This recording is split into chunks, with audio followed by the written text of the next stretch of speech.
Hello, A Taste of AZ listeners. We are here today at 50 Shades of Rosé, and I decided to wear my closest to rosé colored shirt for the festivities, and I'm here with my guest. Would you go ahead and introduce yourself? My name's Ben Foreman, partner of 50 Shades of Rosé. And what exactly is 50 Shades of Rosé? 50 Shades of Rosé is a cocktail wine bar meets party bar as we get later in the evening hours here. And not only that, but I'll also add that I'm sipping on a delicious local craft beer as well. Shout out to Fate. So we'll get into 50 Shades eventually, but please explain to me your background and kind of how you ended up here. So many years ago, I was in Chicago. A friend of mine at the time was like, let's open a yogurt stand. And this was when Pinkberry and kind of the yogurt craze was just about to take off. And we opened a yogurt shop in Chicago called Berry Chill. And it was my first taste of working in a restaurant or working in a quick service concept. And I fell absolutely in love. Meeting people every day, hearing stories, people enjoying the product, just all aspects of working daily in the hospitality industry. And shortly thereafter, we were open for about 3 years. We closed. And then I took a position with a company called Let Us Entertain You, which is a large restaurant group. They used to have Don and Charlie's out here in Arizona. And they have many brands. And I had a successful career with them and some other concepts in Chicago. And, you know, COVID kind of changed everything for a lot of people. And I made my way out here during COVID. And I've just never left. So you mentioned that you had never worked in food service before. Had you literally not served anything, not done anything related to the industry whatsoever? I mean, I promoted in some bars and brought people to a party, but never did I bartend, never did I serve, clean up after myself. Sure. Did it shock you how much of an adjustment you have to make to be in an industry like that? Well, not really. It's really just, it clicked for me that this was my passion right away. Okay. And so once you find your passion, it's easy. It's really easy to do, show up to work every day and work. Sure. So the adjustment was pretty seamless. It was just a matter of understanding the hours that go into working a restaurant or working a bar. Sure. And the change of lifestyle that is, where it's personal, where it's public, all of that stuff comes into play where you're just, live and breathe being in hospitality. Well, it's interesting because typically when you hear people that kind of stumble upon a career in food, it typically has some influence from their family or something like that. Rarely is it just so happenstance that someone's like, oh, let's open a business, and you do it, and then you just fall in love with it. Yeah, it's my dad was a doctor, so doing that, I was scared of blood that wasn't going to work out. And, I was fortunate that my parents allowed me to kind of find my path. And, when I fell into it, I fell in head first and never looked back. Here we are today. What was it that made you love your job? I think I've always loved people. And, when you're working for a yogurt shop, I literally stood at the counter. So people would come up and, people would say, I'm a prosecutor, I'm a police officer, or I had a bad day, or I had a great day, and this is my fourth time eating the yogurt today. Whatever it was, there's always something, someone's life they're sharing with you. And then when it came to working in the bar business, I mean, you're dealing with people who are spending hard-earned money, but they're celebrating something, right? Sure. So you get a piece of everybody's lives, and then you dive into when they're really intoxicated, people are really funny. It's a really funny thing dealing with drunk people. People either love it or they absolutely hate it. And I find it to be just the funniest thing. Really? Well, and being where we are in, Old Town Scottsdale, I'm sure you guys get plenty of people like that in here. Yeah. So we're right outside. Scottsdale has made this the Uber drop-off zone now for the area. So on Friday and Saturday nights, they close down the streets because they don't want you on Camelback, running into traffic to get an Uber. Sure. So they made this the Uber drop-off zone right in front of our establishment. So we see all sorts of people because when you're new in town or you're visiting, which Scottsdale has really become one of those destinations, you put in your Uber address and they drop you off somewhere where you're a block away from your bar, and you have to walk through an alley to get there, and there's no signage, so people are just lost, And so I kind of say it's like monsters being dropped off, like Sure. they're all zombies wandering around the neighborhood being like, where do I go? And then when the night ends, they have no idea where they're going, right? It's like, where am I ending up? And they're usually outside our establishment, which is a whole lot of fun for me, but probably not a whole lot of fun for my staff. Well, or the Uber driver. Yeah, probably, the Uber driver. Yeah.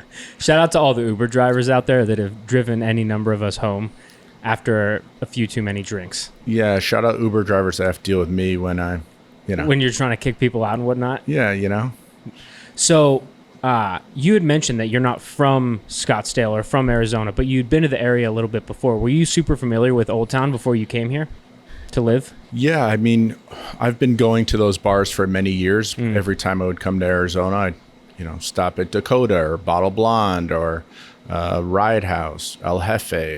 I mean, these places have been here for somewhat a while.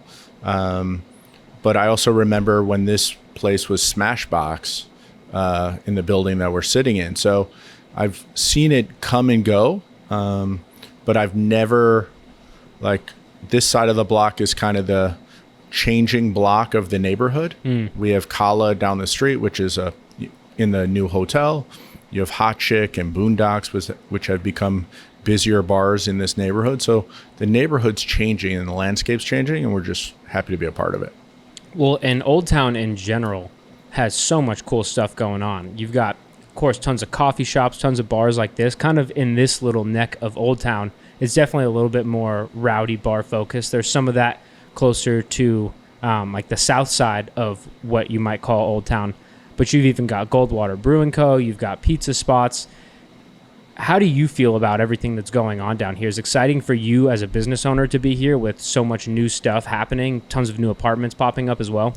Yeah, I mean, we say we just want to ride the wave. We see it as like a 20-year wave, hopefully we're a part of with our establishments.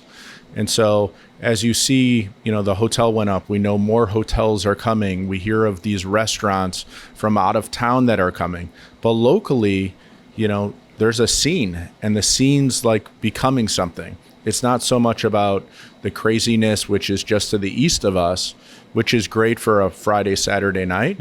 But there's a lot more in this town now. If you even go to Phoenix, there's a whole new vibe going on. Sure. And so just within this neighborhood, hearing of things that are coming and just being a part of it is just an awesome opportunity.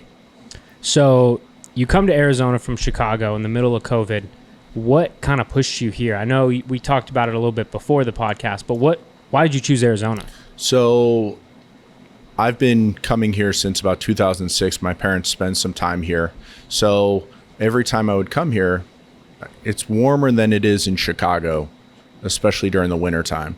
If I was to go to Florida, where everybody in Chicago pretty much was going during COVID, I'd have to find a place to stay, all that stuff. I could just basically move in with my parents again, which seemed like a good idea, seemed like an easier idea. And the weather's great here. So it was easy to come and pick here.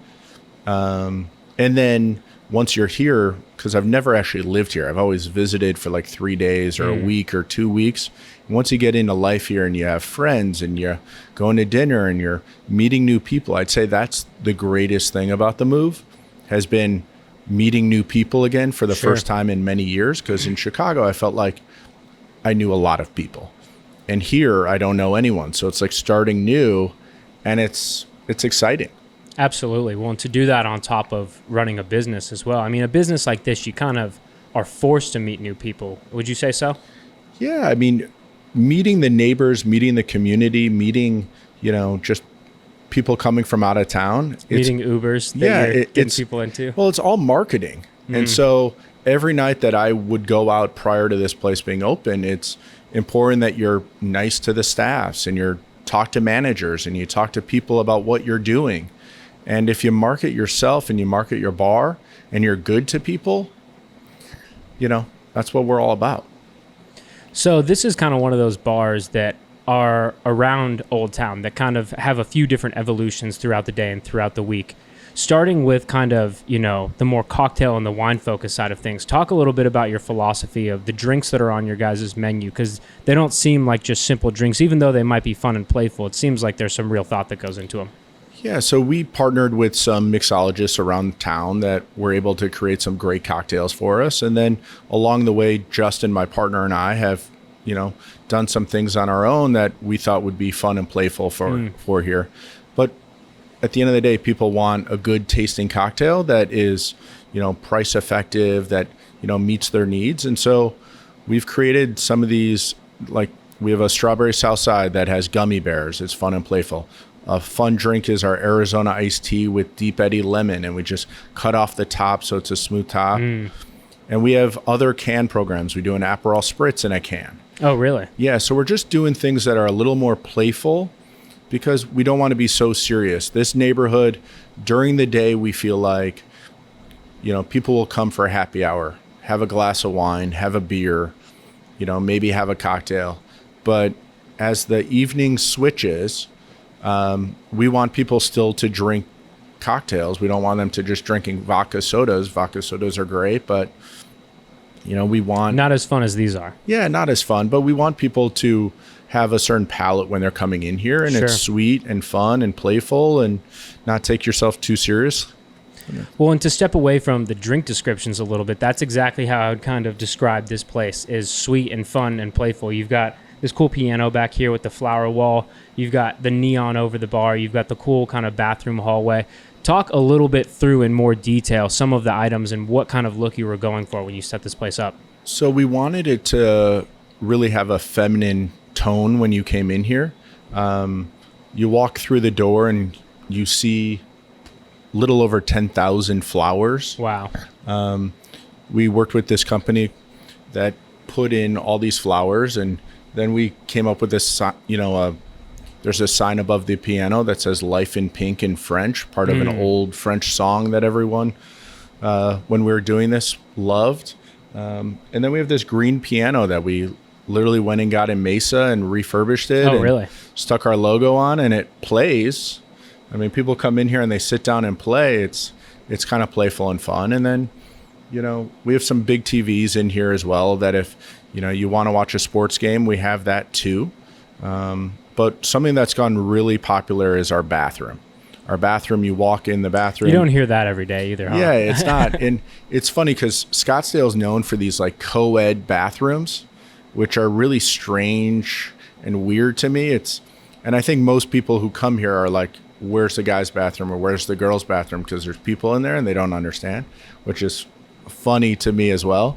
But it's all one place, and it's a fun wallpaper in there, pink and black and just fun and playful. And then you come in this hallway and it's this shimmer wall that shimmers.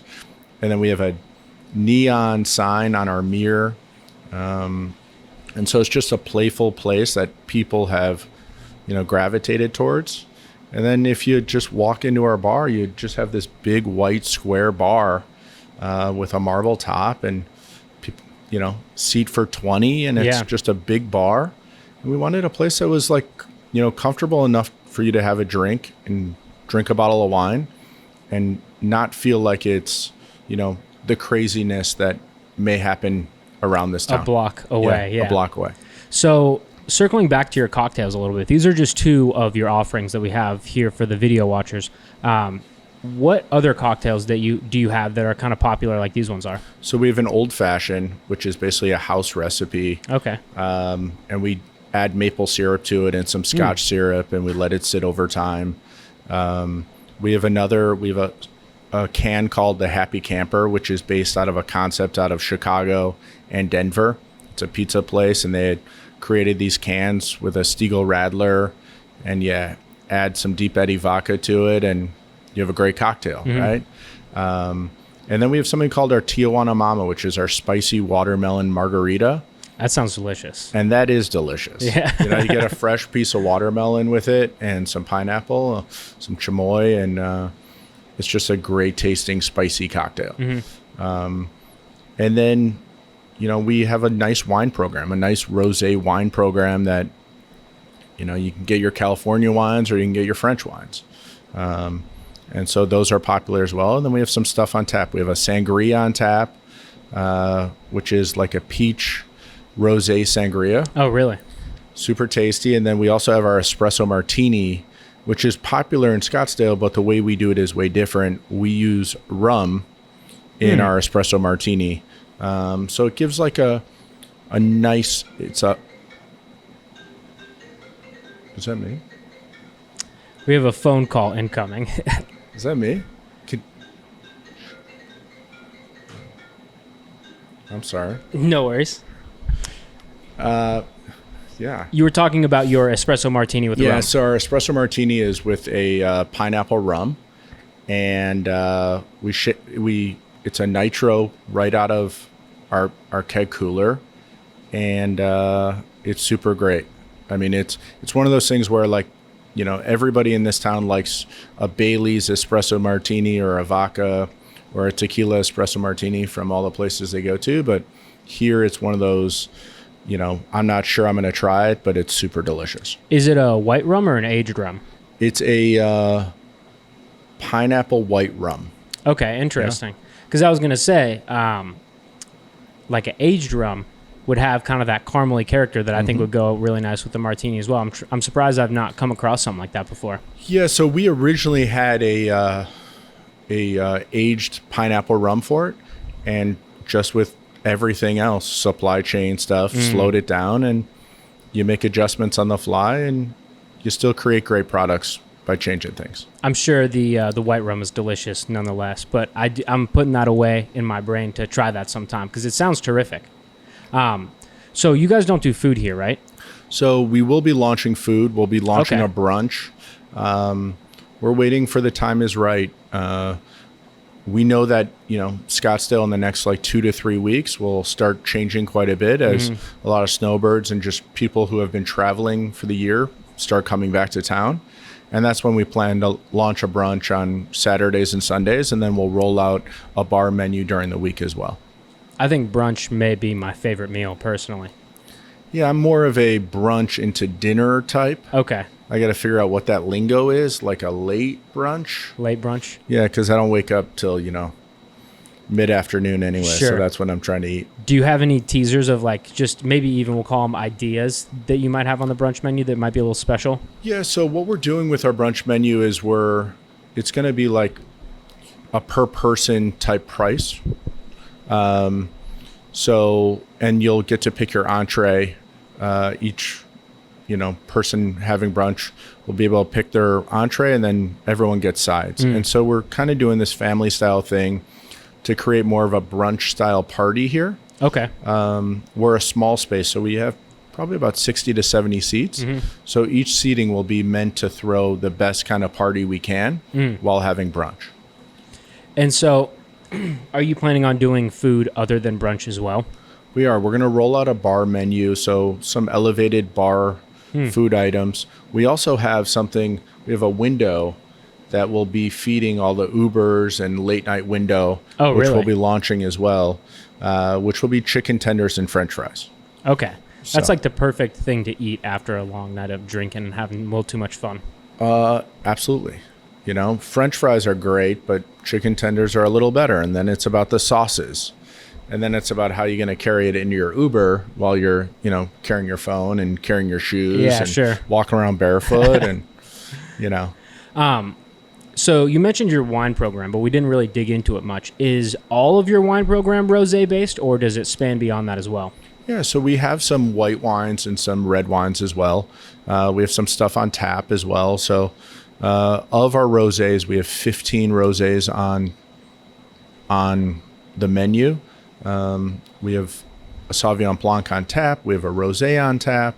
But prices literally range from $13 for our house glass all the way up to, $21.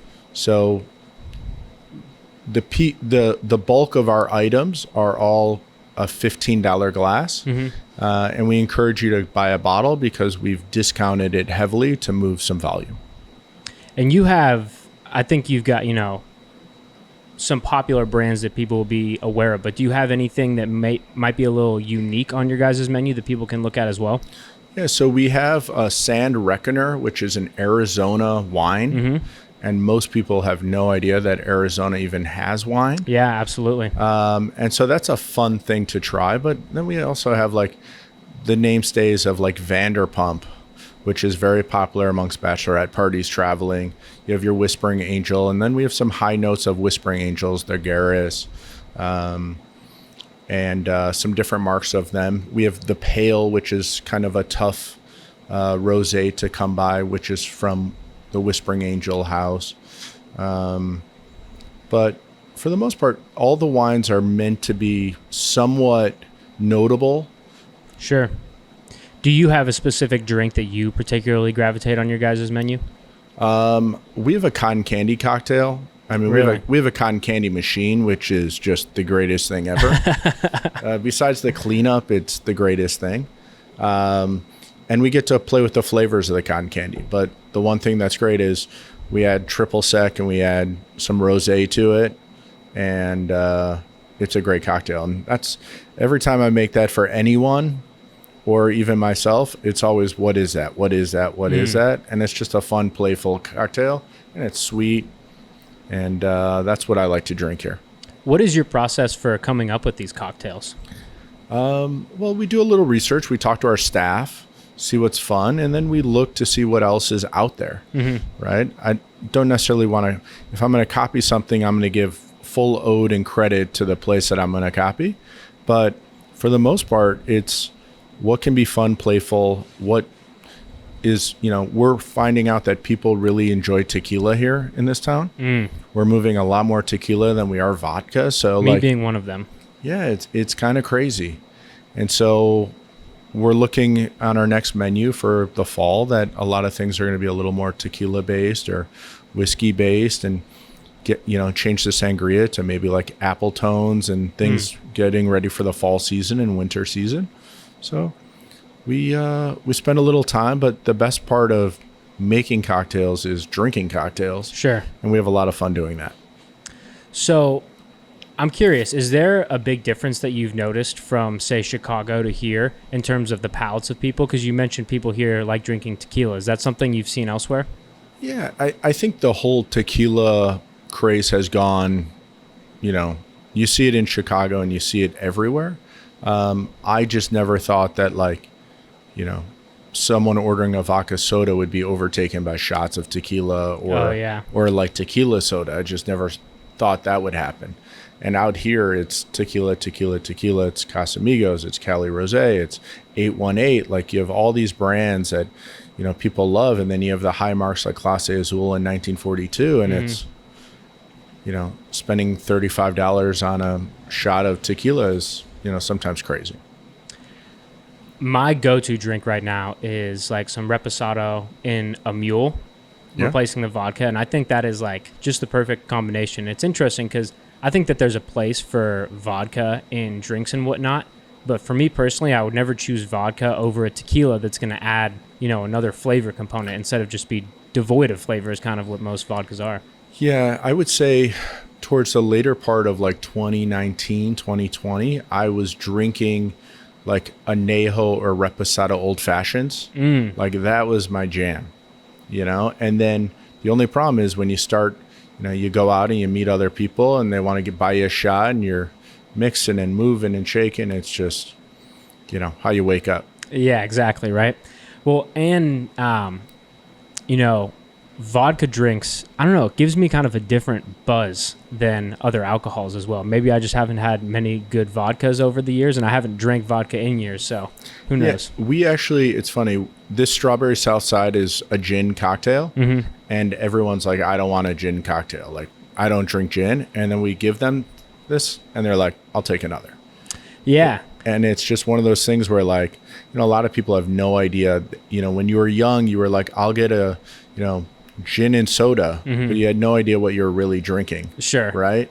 And so as palates develop and people get older, I think their tastes obviously change. And tequila is that great flavor profile that people like, the reposados and the barrels and the oak. And I think it comes with age. One of my favorite, it's actually the gin that kind of changed my perspective on gins, is from Blue Clover Distillery, just, maybe 5 minutes away from here. Their balance of botanicals in that, to me, lends itself perfectly to any cocktail that's going to use gin, because it's got the bitter and kind of floral components, but it's not done in a way that it gives like a medicinal character to whatever cocktail you're drinking. Yeah, to be totally honest, I was never a gin person, ever. Like, sometimes it would taste like, as you said, botanical, right? And I recently went to Brazil, and that's all they drink there. And so, really? like, it's either that and like liquor 43, which is like a cordial, sugary thing that you either are drinking that or you're drinking a gin cocktail. So, you learn to adapt, and then you find profiles that you like. And there's a lot of gin out there, just like tequila, and it's fascinating.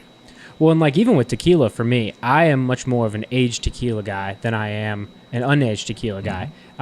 But if I'm drinking like a mule with tequila in it or something like that, I don't really care if it's aged or not, because that component is going to be lost for the most part. But yeah, it's interesting to see, how diverse gin can be, because it can be extremely off-putting, and it seems like it's the spirit that the most people have had a bad experience with at some point in their life. So I'm actually going to have to try a sip of this real quick. And tell you what I think. Yeah, it's a strawberry gin. I was expecting it to be more sugary, and it's not actually that sugary. And you do get the gin floral flavor, but it plays in really nicely, especially with the sweetness and a little bit of tart on the end as well. Yeah.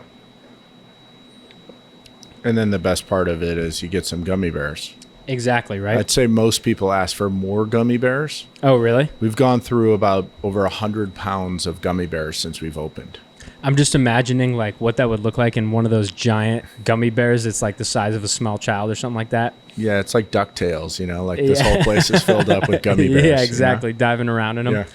I see some like frozen drink machines going over there. What are those? So we have a Frosé, and then we have a Pina Colada. And the Frosé is obviously a wine-based cocktail. We add a little rum to it as well, but super popular here. When it's 100 degrees outside, all you want is a frozen beverage. And then Pina Colada is one of those things where Justin and I, when you're sitting on a beach, what more do you want? You want a strawberry daiquiri or you want a Pina Colada? Sure. And so, every time we have that, it gives us a little hint of what we're working towards, which is, going on a deserted island and laying on a beach. Absolutely. At some point. That sounds pretty great right now. Yeah, right. Well, you mentioned brunch. You mentioned some food kind of in the works. Is there anything else people should know about? We are... No, not really. We're a place that is a totally approachable bar, right? And we want it to be a fun place that everyone can come to. Don't really worry about what you're wearing. Don't really worry about, anything other than coming to have a good time. The one thing that I'd love to share with everyone is we have another place that we're opening up right next door, which is going to be a speakeasy live band concept called Almost Famous, and hopefully that opens sometime in October. Very exciting. Well, we'll have to come back around and talk to you guys about that once it kind of makes its opening up. But thank you so much for sitting down with us, telling what you guys have got going on, and this is a very cool spot, so I can't wait to tell some more people about it. I appreciate you coming by. Cheers. Thanks again. Thank you.